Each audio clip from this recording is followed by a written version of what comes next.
नमस्कार दोस्तों, मैं हूं शिखा राजता और आप देख रहे हैं लीगल पॉइंट। आज हम बात करेंगे एक बहुत ही महत्वपूर्ण केस के बारे में, जहां हिमाचल प्रदेश राज्य बिजली बोर्ड की लापरवाही की वजह से एक बीएसएफ जवान की जान चली गई।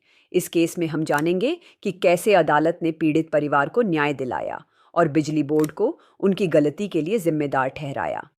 दोस्तों, आगे बढ़ने से पहले मैं आपसे अनुरोध करना चाहूँगी कि अगर आपने अभी तक हमारे चैनल लीगल पॉइंट को सब्सक्राइब नहीं किया है, तो जल्दी से कर लें और बेल आइकन दबाना न भूलें, ताकि आपको हमारे आने वाले वीडियोस की जानकारी मिलती रहे। और हाँ, इस वीडियो को लाइक और शेयर ज़रूर करें, ताकि यह महत्वपूर्ण जानकारी ज़्यादा से ज़्यादा लोगों तक पहुँच सके। तो चलिए अब केस की डिटेल्स पर आते हैं। केस का नाम निशा देवी व अन्य बनाम हिमाचल प्रदेश राज्य विद्युत बोर्ड लिमिटेड ऑफ अन्य। Case number civil suit number 5 2023। अदालत डिस्ट्रिक्ट जज मंडी डिवीजन मंडी हियेप्र। फैसले की तारीख 30 जुलाई 2025। वादी प्लेंटिफ्स स्वर्गीय श्री सुरेंद्र की पत्नी निशा देवी और उनके 2 नाबालिग बच्चे नवनीत सिंह और रिया ठाकुर। प्रतिवादी डिफेंडेंट्स हिमाचल प्रदेश राज्य विद्युत बोर्ड लिमिटेड और उसके अधिकारी। इस केस की कहानी बहुत ही दुखद है। वादी निशा देवी के पति स्वर्गीय श्री सुरेंद्र, जो कि सीमा सुरक्षा बल बीएसएफ में जवान थे, की बिजली का करंट लगने से मौत हो गई। घटना 5 जुलाई 2019 की है। सुरेंद्र अपने खेतों में पावर टिलर से जुताई कर रहे थे। उनके खेत के पास बिजली बोर्ड का एक खंभा था और उसकी स्टे वायर एक पेड़ से बंधी हुई थी। जुताई करते समय सुरेंद्र उस स्टे वायर के संपर्क में आ गए, जिसमें करंट दौड़ रहा था और उनकी मौके पर ही मौत हो गई। परिवार का आरोप था कि उन्होंने पहले भी कई बार बिजली बोर्ड के कर्मचारियों से उस तार में करंट आने की शिकायत की थी, लेकिन कोई कार्रवाई नहीं की गई। सुरेंद्र के ससुर श्री संतराम ने 2 बार लिखित शिकायत भी दी थी। परिवार का कहना था कि यह बिजली बोर्ड की घोर लापरवाही का नतीजा है। दूसरी ओर बिजली बोर्ड ने अपनी गलती मानने से इनकार कर दिया। उनका कहना था कि हादसा सुरेंद्र की अपनी गलती से हुआ। बोर्ड के अनुसार पावर टिलर स्टे वायर से टकराया, जिसकी वजह से तार में करंट आया और सुरेंद्र उसकी चपेट में आ गए। दोस्तों, यह केस हमें यह सिखाता है कि अपने अधिकारों के लिए लड़ना कितना ज़रूरी है।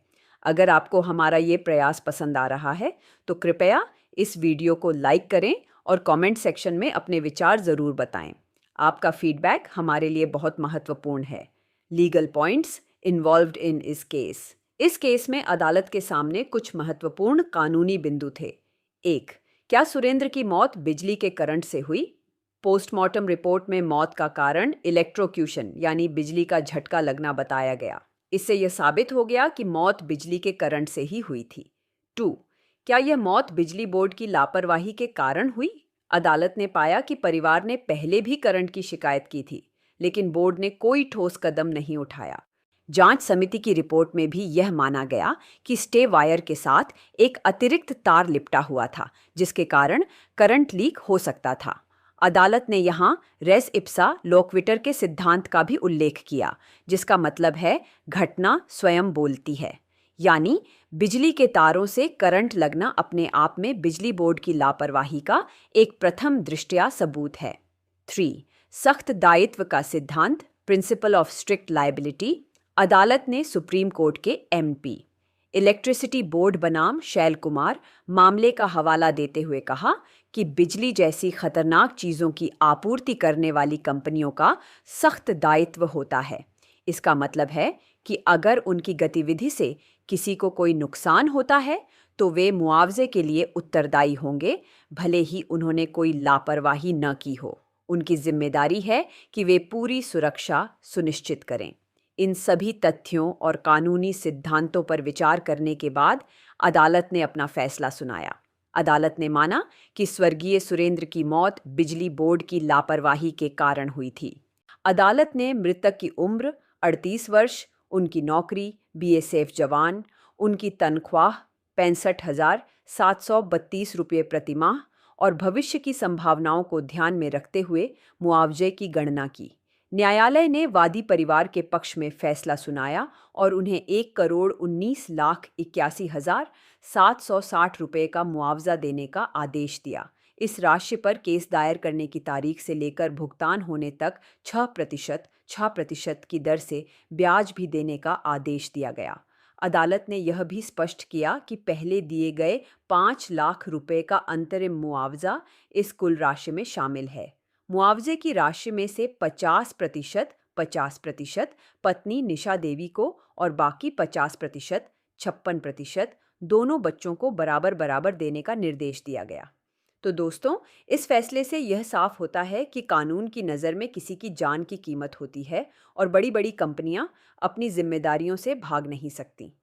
ये फैसला उन सभी लोगों के लिए एक उम्मीद है जो ऐसी ही किसी लापरवाही का शिकार हुए हैं। आपको आज का ये एपिसोड कैसा लगा, हमें कमेंट करके ज़रूर बताएं। अगर आपके कोई सवाल या सुझाव हैं तो वो भी आप लिख सकते हैं।